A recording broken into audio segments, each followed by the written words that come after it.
Hello, and welcome to another episode of the Leadership Cafe podcast. I'm here today with Kwami Ngaojia from Beard and Bowler, and we are really excited to have a conversation about storytelling primarily, which will apply to any part of your marketing, but especially video, which is what Beard and Bowler is genius at for healthcare.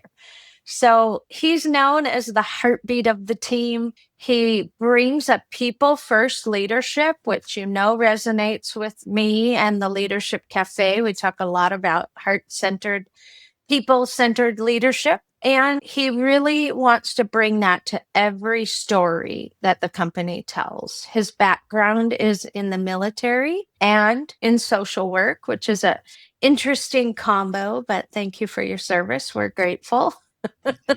And he's uniquely skilled at earning trust, guiding emotional interviews, and keeping the crews calm under pressure, which is always helpful with a video crew and in healthcare. His work helps companies and organizations turn real human stories into lasting positive impact. So thank you again for being with us. Thank you, Sally, for having me. Yeah. So tell us a little about your role at Beard and Bowler and how you got to where you're at. I think a lot of our audience kind of enjoys that trajectory because most of us do not have a linear path to where we ended up in marketing today. Oh, yeah. So mine is definitely anything from linear. As you said, I have a background in social work in the military. So want to take a step back. I always knew I wanted to do film, always knew I wanted to tell stories of impact. Ever since high school, joined a film club and then just fell in love with the art as a whole. Went to college for video production and graduated. At the time, there were a bunch of writer strikes going on, and then leading up right up to COVID in 2020, graduated 2019. And I'm like, did I just waste 4 years of my life getting an arts degree during this time right now? So ended up landing a job as a case manager for an organization. And essentially we were helping at-risk families who have either had their child removed from the home or were in the process of that, helping them get to a stable point, whether that's providing housing, food, employment, whatever that, or nurturing parenting, whatever they needed. It was our job to essentially get them to that point. I realized that it was a very, very tough job, and my heart goes out to all the social workers and case managers out there. And I felt like it wasn't the most natural way for me to help people. I knew I wanted to help people. I felt like that wasn't the natural way for me. And I felt like it was always going to be storytelling. But then I decided to take another detour, join the military, always knew I wanted to do that. So after that job as a case manager, I was like, this is probably the best opportunity that I can have right now. Just joining the military. I knew I always wanted to do that, always wanted to serve. And then while I was at one of my schoolhouses, I came across this company called Beard and Bowler, which is where I work now.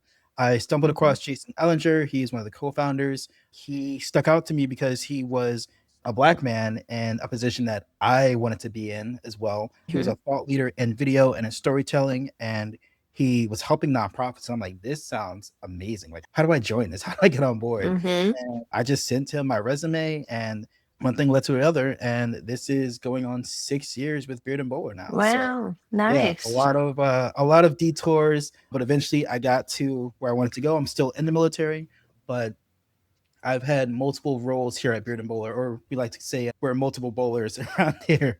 Yeah. Started as a video editor and a PA. So I was doing a lot of like the social media, and then went into client work, editing the stories. And then I don't even realize how I got into actually doing the interviews, because Jason was the main one handling all the interviews for our stories. And then I guess he saw something in me and said, do you want to do this? And I'm never one to back down from a challenge.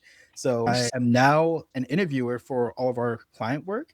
And I am also on the business development side, which I never thought I'd be in sales at all either. So yeah, multifaceted around in the Beard and Bowler company. That's cool. And I think it's very relatable to our audience who's in rural health. Many of them are nonprofits. We have nonprofit leaders as well. So they know that wearing many bowlers, that wearing all the bowlers on a 12-headed monster, usually with very little resource. So that's terrific. And I'm a big believer that every part of our journey informs how we frame, how we reference today, the way we work or approach projects. And so I'm sure that your time in the social work seat has made an impact on informing how you do storytelling. I was a traumatic brain injury therapist Mm. and did rehab therapy. So for healthcare, I know how to tell a story and I can see it from the patient side as well, which is amazing. So that adds even a richer texture to what Beard and Bowler would bring to a story. Oh So yeah, absolutely. why don't you walk us through the storytelling? I get asked all the time. People are burned out on social media, they hate it. And I think that if they would get back to a story, it's different than this transactional content kind of machine we get in as a marketer. So, talk to us about your framework or your 7 steps on building a Yeah, story. so this is just disclaimer. This is not like an original Beard and Bowler thing. This is something that we've adopted. If anyone's familiar with Donald Miller and Story Brand, this is Mhm. taking that same Mhm. framework, but we realize it works really well with not only marketing but nonprofits as well. So, step Awesome. one, you have a hero. This is who the story is about. Mhm. This is going to be Mhm. your main character. They have a problem, whatever it is that's going on. You meet them at the beginning of their journey. There's some type of problem, some type of issue that they're struggling to overcome with. And it's important that we identify that super early on, because when people are hearing a story or watching a video, they need to know what's at stake from the very beginning. We don't want to go Mhm. 5, 10 minutes into a video and it's just like, why am I watching it? So that has to Yeah. be identified super early on. Your Then audience is long gone by then if they don't know. exactly. Some type of tension has to happen very early on to get people to understand like why they need to watch. Then this person meets a guide. So this is the person who they have it figured out. They have either been in that person's shoes or maybe they are the ones that can help them get that person from point A to point B. So think of this person as like the Obi-Wan or the Mufasa. This is the person that Mhm. can help the hero overcome their problems. They just have to get them there. They have the services, they know Right. what to do. Those are 3 steps. Step four is that this guide gives the hero a plan. They tell them Mhm. something actionable that they have to do and call them to action.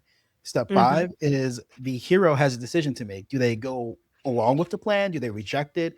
And it either turns into one of two things. And this is step six and step seven. So I will give you step six first. And this is obviously the one that we do not recommend. If the hero rejects the plan of the guide, this ends in step six, which is a sad, tragic ending. Because if they Mhm. could have solved the problem on their own, then they would have, and it wouldn't have been a story, right? So Right. that's all I'll say on that. You don't need Not a to very good sales pitch not either. not a very exactly not a very good. Oh, this pharmaceutical does not help my like. It's not a Yeah. very good one. Yeah. Step seven though is if the plan that the guy gives them is followed through by the hero, then that ends in a happy ending, a successful ending. Mhm. This person is now Sure. in a stable household, now has food security, Sure. now is able to walk in whatever the problem is that they were facing at the beginning Mhm. of the story, because they went through with the guidance from the guide and the plan that the guide Mhm. has given them. Now they're able to be in a different place and be a quote unquote better version of themselves. So Sure. that's Sure. in quick the 7 storytelling elements. And I can hit on each That's individual aspect, but the one thing I want to bring up the most that I actually forgot to talk about is the importance of the hero. So the yeah. hero in whatever video or story is not going to be the organization itself, right? It's never going to be the What? It's the company. doctor. No, it's the doctor. If you've ever been a marketer, they want to be the hero. Right. And it's like, but you're not necessarily selling to other doctors, are you? Like, Yeah. the hero is going to be the person who you're helping, the person that if I'm watching a video, I can self select or I can see myself in. It's harder for me to see myself Exactly. in a Yes. doctor than it is another patient, because we've all been to a Right. hospital, we've all been to a doctor's office. And to be quite frank, I'm not the biggest fan of hospitals or doctor's office. So I know what Mhm. it feels like to be in there, to be receiving news that I'm not sure can go either way, right? Like that's the person that we Right. need to be speaking to, the person that can relate to the viewer. And that's who the hero is. It's the person who Mhm. relates the most to the audience, who they can see themselves in. And Right. oftentimes with healthcare, with nonprofits, they always want to make it about the organization. Like, we're saving the world, we're doing all these cool things. This is for the kids. And it's like, yes, we get it. You are an awesome organization and you're doing revolutionary work, but the story is not about you, it's about the people that you serve. And that is the most Okay. important thing that I need to say about the hero of the story. Can I just pause there for a moment of collective celebration? Because our agency, we really focus on the neuroscience and art and science of marketing. And from a neurologic standpoint, what you just said is 100% true. Our brain loves the pattern of a story arc, the hero, the problem, the guide, the solution. And when we can't see ourselves in our marketing, you are wasting resources. And that is a big thing that we've done with our work is to identify whether it's a Google ad or a video, the story is not about you. And that is 100% the thing we see in all our work with nonprofits and healthcare. We love to talk about ourselves, our robot, our building, our whatever. And yet the person's not searching for, show me a robot story from a building. They're searching for, oh my gosh, what do I do if I have this or what now? So I love that. Thank you for bringing that up because it's vital. And the other thing that we chatted about earlier before we get into the real meat of this is, we've taught lots on the Leadership Cafe about neuroscience of attention. And we have about 2 to 8 seconds before the brain subconsciously looks for relevance in that first window. And you chatted about some of that on telling a story and how that relates to your work. Can you retell our audience that bit? Yes, yes. So it is important to start off as strong as possible. We see a lot of organizations, a lot of videos where they introduce themselves. Hi, I am the CEO of XYZ. And this is, or they start off with a logo. That is 5 seconds already gone. And when you said you have 2 to 8 seconds, what, you have 3 seconds now to capture someone's attention? Like Yeah. it's not enough time. So we see a lot of people when they tell their stories, they like to start off with a logo or start off with saying who they are and all the work that like it's helpful, but it doesn't belong at the very beginning. Like sometimes when we do our video storytelling, we will do something called a cold open, which is the strongest soundbite or most powerful soundbite or Mm-hmm. most attention grabbing soundbite or hook without any context, like something to the effect of, and I didn't realize how much trouble I was in until I went to the doctor that Yeah. day. And it's like boom, like you, Yes. you feel like you walked in halfway in a conversation, like, wait, did I miss something? What is going on? And that's how you Right. pull someone into the story immediately. And Mm-hmm. that is crucial, capturing someone's attention at the very beginning. And I also do want to talk about the attention at the end because I feel like that is an underrated topic. When you go to the movies and once the hero defeats the villain or the guy gets the girl or whatever the problem is, once that is solved, we once again constantly check out.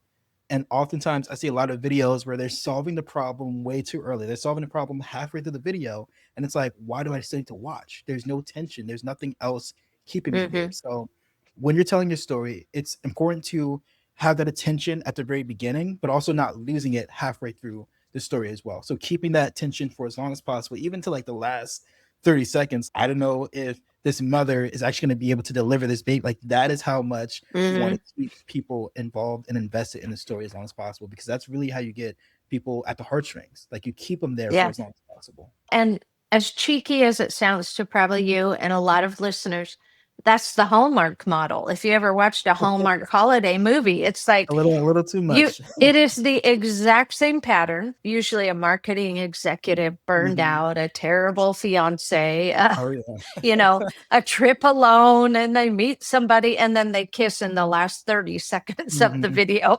It's like, okay.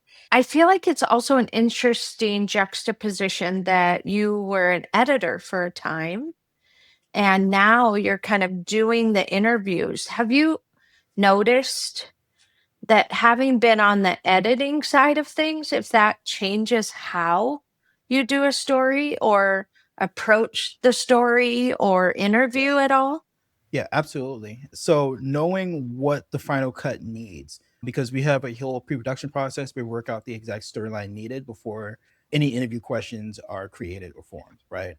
So we go Okay. into the interview knowing exactly what we need to ask, and then we also do something called B-roll, which is the beauty shots that's put on top of the talking head interview. So you're not just like watching someone speak for 5 minutes of a video. The role of the B-roll is to act as a secondary storyline. So like you're hearing the story, but oftentimes you're seeing the b-roll and it's almost mimicking the story that they actually have just gone through. So like you may see them Mm-hmm. walking as you're hearing the story. And it's like I was lost, and you see things of like close-ups of the hands or the back of the head. So this can be almost anybody. You're not exactly Mm-hmm. sure like who it is, because oftentimes when you start with a face, people don't, oh, that person doesn't look like me. I don't need to really be invested. If you see the back of a head or maybe just an over the shoulder or a close-up of a ring, you're like, oh, this person's married. Like I'm married. Like, maybe it's relevant to me.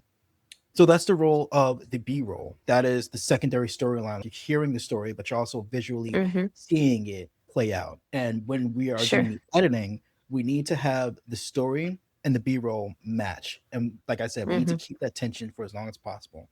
So Mm-hmm. oftentimes, knowing that we have to keep the tension when we interview, there are times where there aren't questions on my interview that lead the tension longer. I'm like, okay, wait, we need a little bit more tension here. I need to ask another question, or actually tell me a little bit more about this. Let's dig a little bit Mm-hmm. deeper. And you can tell in interviews, you can tell when the emotion isn't as strong as you may need it to be. And that's Mm-hmm. sometimes we have to dig a little bit deeper. It's like, okay, let's actually talk about this. So I did an interview about a year and a half ago now, and I was interviewing this young lady. She was originally from Togo and came to the United States and is now in the healthcare field.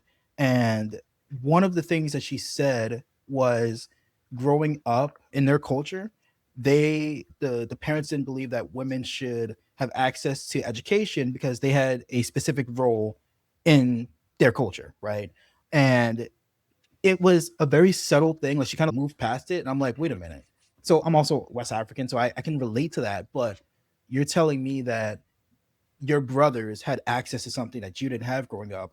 I feel like a lot of people can relate to that. If you have a sibling, and whether you're the oldest or the middle, or someone had access to something that you didn't. Like, let's talk a little bit more about that, because that's an emotional tie right then and there. That's something a Mm-hmm. lot of people can relate to, and they may not be able to relate to not having access to books or education, right? But they can relate to their older brother or older sister having something that they didn't, or they're younger because maybe the parents are farther along in their careers now, and now they're able to provide more resources. So let's touch on that a little bit. And Mm-hmm. knowing that, and we needed a little bit more of that tension in the edit, that was able to help me facilitate the type of questions that I need to ask, and not even needed Mm-hmm. to ask, but she brought it up. That wasn't even on my list of questions. I'm like, wait, that's an interesting thing. Like, let's talk a little bit more about that. Mm-hmm. And then Yeah. oftentimes when you're actually in the edit, you start to see when a story begins to hang a little bit too long on this one thing. I feel like I can see the audience being lost here. We need to speed this Mm-hmm. up. Like, how can I get from point A to point B as quickly as possible? And that comes with the Mm-hmm. direction and the interviews and having that background of Sure. knowing like what you need for the edit versus just having the project in your head and then saying, oh, okay, like this is the footage I have. I'm just going to work with it. You'll begin to Sure. know we need a little bit more tension or more problem here. We have a lot of resolution questions like, this organization is great. This organization has saved my life, XYZ, but we need more of that. I was lost here. And Mm-hmm. we need to hold that tension for as long as possible. So Sure. Sure. having that background in editing definitely helps when I am out there doing the interviews or directing the B-roll. Because now I know when I pass things off to the editor, she's like, okay, yes, this is good. And she'll be in the room when I'm doing the interview. She's like, actually, can we get a little bit more of this thing? Because I think that this could be Mm-hmm. a cool piece to add into the edit. So it Sure. is super helpful to have that knowledge of Mm. all like the Interesting. production and also the post production as well. That's interesting. I love that. I've been the solo marketer in healthcare organizations before, and I've had a bigger team as well for $14 million budget, which is unheard of in rural health. If you got a couple $100,000 for a marketing budget, you were Hmm. feeling pretty flush on Yeah. July 1. And then by June, you're like, I haven't eaten in months. Yeah. So as I listen to you sharing your perspective, I feel like this resource constraint, often out of that comes really scrappy and more innovative solutions. Correct me if I'm wrong, but I also don't feel like you need a full agency hired production for every video you need. There's this nice balance of user generated, kind of more lo fi, if you will, videos that you can do with your iPhone. But then when we're talking about these hero stories or the website videos or the big gala videos or whatever, how do you approach the storytelling? Is it the same process or is it different? Yeah. So that is a really good question.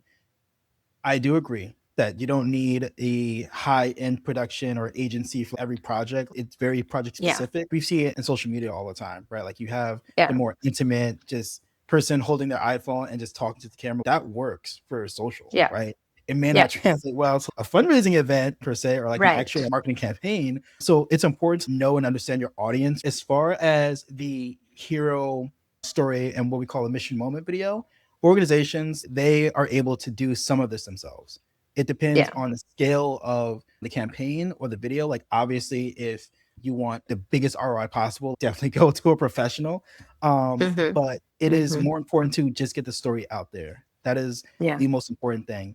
We see oftentimes organizations, they will choose the flashy and the cool shots and the drone stuff when it's not actually necessary. I Mm-hmm. always say take the story over the flashy every single time, Yeah. because an audience can relate to a story more than they can just a cool Mm-hmm. shot, you know. And Right. even if a shot is slightly out of focus, people will still tune in if the story is that impactful.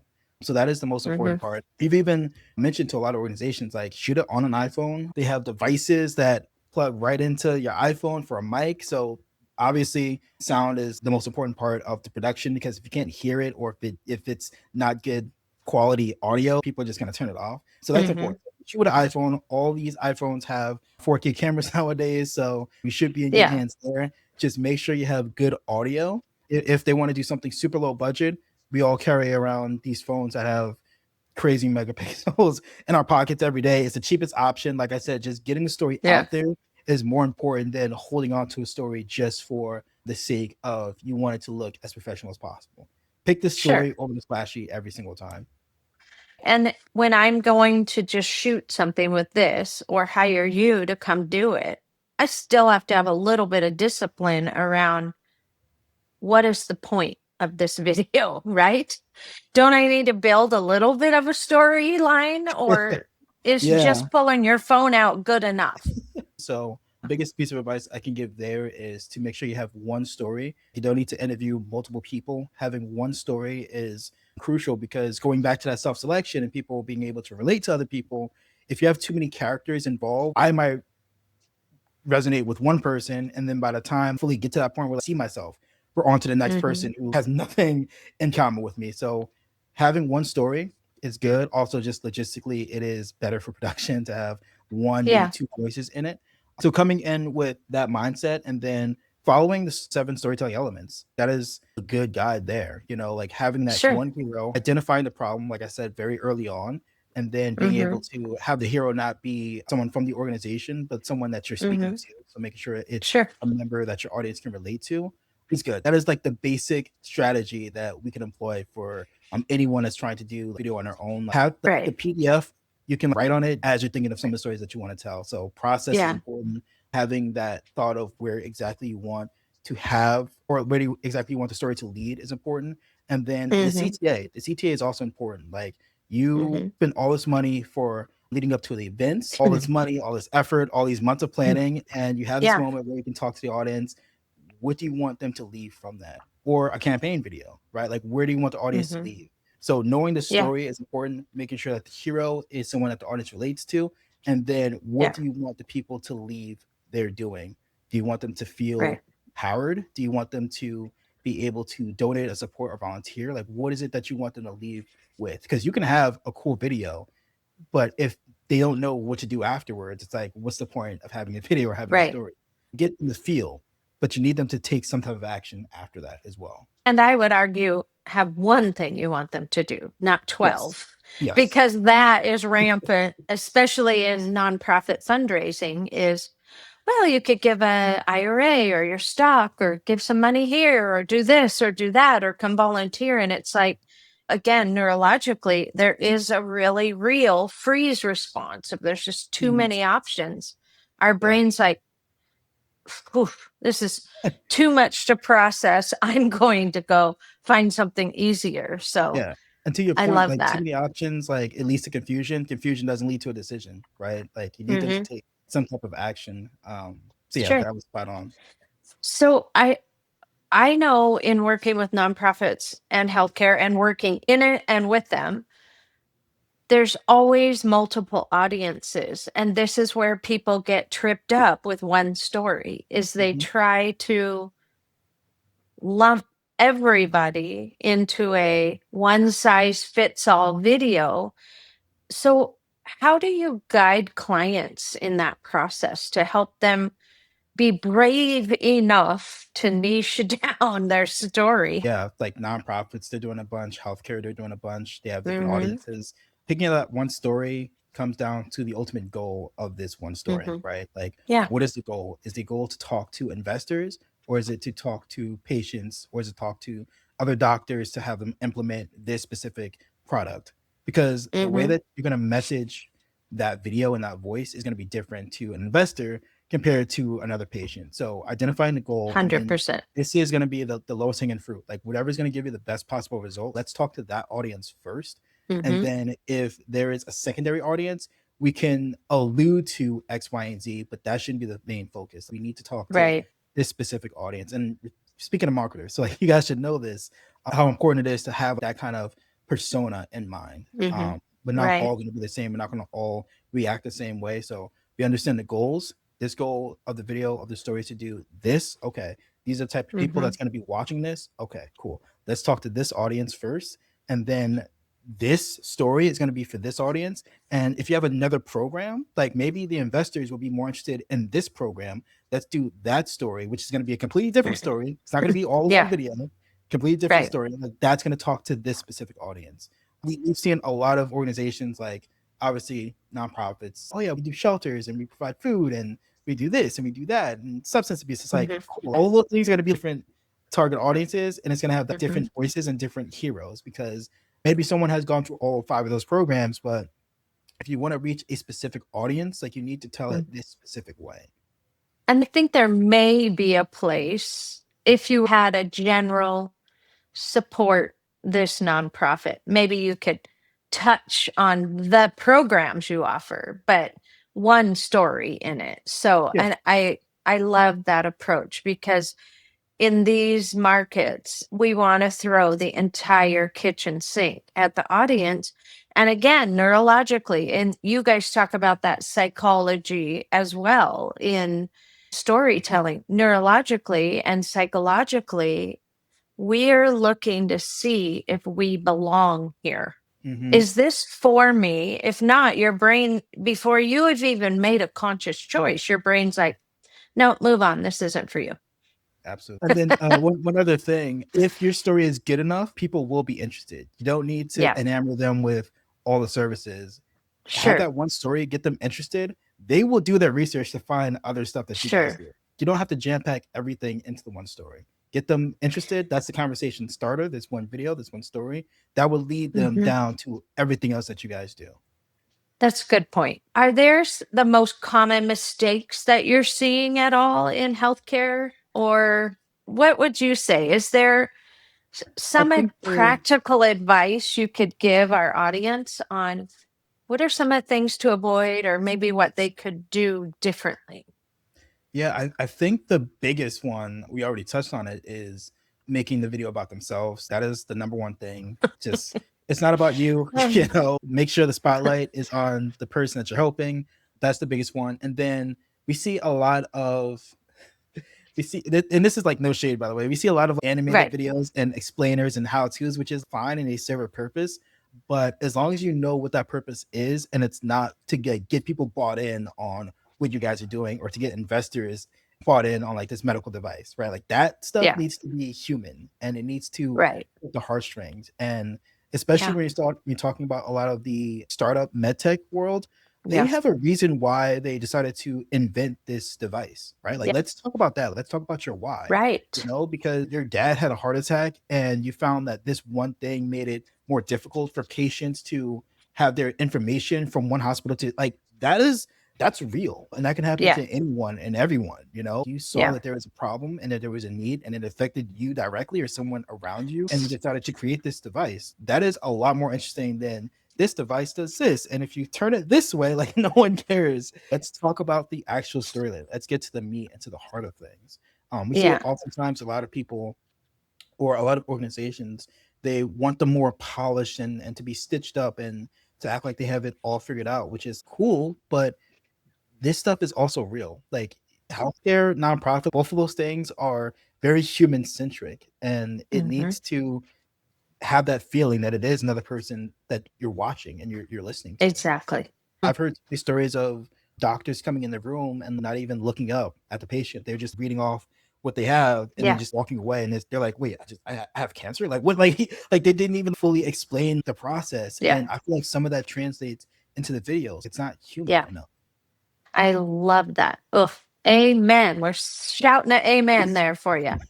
So we are almost out of time, and I have to ask the question. I didn't prepare you for this. So, Like um, a challenge. AI, I don't want to go there on everything, but to me, for all the people listening who are like, AI is going to take my job, no, it can't tell your story. It can't write your story for you. It might help you make your story a little tighter, a little better, or Mhm. help you avoid the wandering if you prompt it correctly. But for AI video, have you seen in your organization evidence or case studies or whatever that would just remind that it's got to stay about humans and that cannot be mechanically produced? I think you hit the nail right on the head. It cannot replicate a human story Right. because it physically can't. It can help tighten it up. It can help Hmm. lead to the specific point and topics being in the video. But fully Hmm. produced AI video is not going to give you the results that you think it will. Is it quick? Sure. Is it effective? No. And we Hmm. even see it, the over-reliance of AI and copy. How many times do you Hmm. scroll through LinkedIn and you can tell, I'm like, this is ChatGPT. Like this person didn't like it has the same language. And as Hmm. soon as you have that language in your video and your story, people don't trust you anymore. And you lose Right. that like that one-on-one with the audience that you're trying to speak to. So Yeah. my bias is with you as well. I don't think it will ever replicate someone's exact story. Is it helpful in the Right. edit? Yes, it can be. Should it be the main thing producing the video? Absolutely not. Even when we do our video and storytelling, we tell people not to bring a script. And if you bring a script, we're going to take it and we're going to rip it up because we Yeah. don't want that to be the video. Because once Right. people have an idea of what they're going to say and like how they want to say it, it's hard for them to deviate away from that Right. and come off and authentic in the video and in the story. Like people Hmm. can tell because, for lack of a better word, people are more aware of things that don't feel genuine nowadays, Hmm. which is a good thing. So if you come with a script and people can tell that this is not Right. really what you're feeling, you lose them the same way Hmm. that you lose AI. So we tell them Yeah. to not come scripted. We're going to talk about everything that they already know because it's their story, and we're going to make them look Hmm. as good as possible regardless. So scripting, it can come off disingenuous in the video and in the story, and the same thing can happen with AI. As soon as someone can Hmm. recognize that they are not telling their story in the most authentic way, they lose that trust, Hmm. and then you Right. essentially lose the whole project. If you lose the audience and they have that disconnect, it is almost impossible to get that back. And we have whole episodes on trust in healthcare, and it is a very real thing. The lack of trust in healthcare, and you cannot create human centric process and businesses without building trust. And that takes all of the things that Kwame has talked about today. So thank you so much for being with us. We're really grateful for your insights. If people want to learn more about you or Beard and Bowler, where should they look? Yes, you can follow me on LinkedIn or connect with me. Mm-hmm. You can also go to beardandbowler.com. We have a bunch of our work there as well. And Mm-hmm. I definitely want all of you guys to have the free PDF, the seven Sure. storytelling abstinence. Like, pass it around, give it to anybody and everybody that you know that is trying to tell a story, because Yeah. it's a good guide to getting there. And just remember Mm-hmm. that starting is always the hardest part. And once you have that story locked in, Mm-hmm. there's really nothing that you can't do. I love that. Thank you very much for that. As always, thank you for joining us and spending your time with us. We appreciate it. And the Leadership Cafe podcast is designed to be really practical and insightful, direct from the people doing the work. And we appreciate you following along. And if there's a topic you want to hear about, let us know, but can follow us and share the pod. We appreciate it. Take care. Bye.